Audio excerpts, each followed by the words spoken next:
Comment avoir des amis quand tu es nomade digital? Hello à tous les amis, j'espère que vous avez la patate. Bienvenue dans cette nouvelle vidéo. Aujourd'hui les amis, je vais vous parler d'une chose importante, comment avoir des potes quand tu deviens nomade digital. Parce que oui, à force de bouger partout, t'as plus le temps de voir les mêmes amis qu'avant, t'as forcément le même réseau qu'avant. Comment ça marche tout ça? Et cette vidéo, elle est faite pour toi si tu es nomade digital, si tu as envie de devenir nomade digital ou tout simplement si tu es petit curieux. Dans cette vidéo, du coup, on va voir comment se créer un nouveau réseau, comment développer ton réseau ou tout simplement comment l'utiliser. Allez, trêve de bavardage, on y va. Les amis, comme d'habitude, vous pouvez télécharger les 6 secrets pour réussir jeune dans l'entrepreneuriat. Vous cliquez ici, dans la description, vous téléchargez tout ça. C'est un programme que je vous offre pour booster votre mindset cette année pour réussir dans vos projets.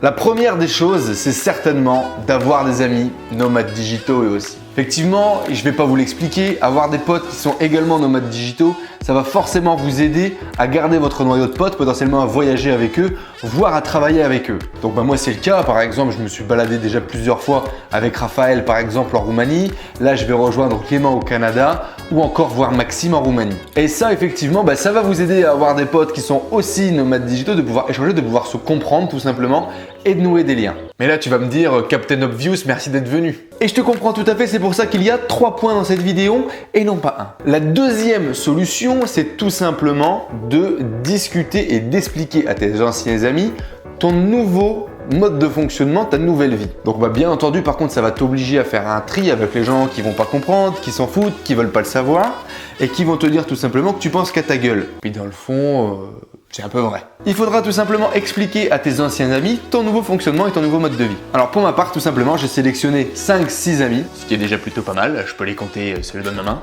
Et tout simplement, c'est des gens à qui j'ai pris le temps d'expliquer pourquoi, comment j'allais vivre ça et qu'est-ce qui m'animait finalement à devenir nomade digital. Et c'est des gens, justement, je les tiens au courant de l'avancée de mon voyage, ils savent exactement ce qui se passe, comment, pourquoi. C'est des gens parfois à qui j'envoie des messages tous les jours ou au moins toutes les semaines. Et c'est des gens que j'essaye de rassembler dès que je rentre pas loin de chez moi. Et c'est ce qui me permet finalement de garder mes anciens amis, de continuer à garder un lien, d'échanger, parfois de se faire des Skype, de faire des FaceTime, des choses comme ça. Et c'est comme ça que je continue à garder un lien avec mes amis. Et donc ma solution pour avoir des amis quand on est nomade digital. Chose par contre importante, tu ne pourras pas dire « Non, je lui envoie pas de texto parce qu'il m'en a pas envoyé ». Ça marche plus. C'est toi l'enculé qui est parti voyager, c'est toi qui est loin de chez toi.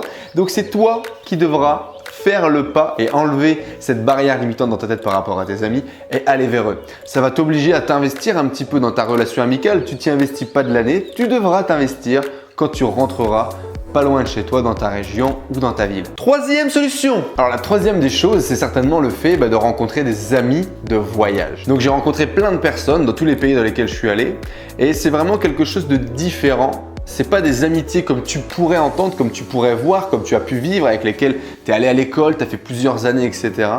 C'est pas quelque chose de comparable, mais c'est ce qu'on appelle des amitiés de voyage. Donc c'est rarement durable dans le temps. Enfin moi, j'en ai pas encore connu. Mis à part mon ami que j'ai rencontré à Bali il y a 2 ans maintenant et avec qui j'ai fait une partie de voyage à Bangkok. Mais sinon, effectivement, c'est des gens comme ça que tu vas côtoyer pendant 2 semaines, 3 semaines, 1 mois, qui sont comme toi avec un mindset un petit peu particulier parce que la plupart du temps ils voyagent beaucoup, mais dans tous les cas c'est des gens comme ça que tu vas connaître de façon temporaire. Mais c'est souvent des relations qui vont être très fusionnelles, qui vont être très puissantes parce que peut-être que tu vas passer 15 jours non-stop avec eux et tu vas pouvoir partager des choses avec ces gens-là. Et dans tous les cas effectivement ça ne remplacera jamais tes amis d'enfance ou tes amis de la maison, mais tu ne seras pas tout seul, tu pourras échanger et tu pourras vivre ces moments qui sont si impressionnants, si géniaux en voyage avec quelqu'un. Et finalement, partager du temps avec quelqu'un et kiffer, on n'a pas besoin de plus. Donc voilà, c'est pas parce que c'est différent que c'est moins bien, bien au contraire. Moi, je vous invite à rencontrer des gens et à avoir des amitiés de voyage comme je les appelle. Franchement, ça fait du bien et c'est aussi rafraîchissant. Alors en conclusion, oui, il est possible d'avoir des amis quand tu es nomade digital. Oui, c'est différent, ça sera plus comme avant. Mais dans tous les cas, tu as choisi un mode de vie différent. Donc à partir de là, fonce mon gars. Et l'important les amis, c'est de vivre les relations avec le cœur, de vous faire kiffer et d'y aller à fond. Alors les amis, avant de vous balancer cette petite conclusion, regardez, je suis justement chez Joe. La patate. Joe, du coup, que j'ai rencontré en formation, que j'ai rencontré en networking et qui, discussion après discussion, est justement en train de devenir ami avec un nomade digital. Ça fait quoi alors, Joe, de devenir ami avec un nomade digital? C'est bizarre. Et donc, là, voilà, comme vous le voyez, je suis chez lui. Regardez, il y a même mes caleçons qui pendent là-bas. Et donc, dans un de ces Airbnb, donc je suis en voyage et je suis venu voir Joe tout simplement. Donc, ça, on va reprendre le point numéro 2 que je vous ai donné dans cette vidéo. On se bouge, quoi, tout simplement. Il a besoin d'un coup de main pour les vidéos, pour le blogging. Moi, j'ai envie de nomader. Donc, on lit les deux, on se bouge, on se déplace et il se passe ce qui se passe maintenant. Donc voilà, je vous balance tout de suite la conclusion de cette vidéo. Je vous fais un gros bisou. Bisous mon pote Joe. Joe de Savoie, les amis. Vous pouvez aller voir Parents Investisseurs. C'est cool. Ciao.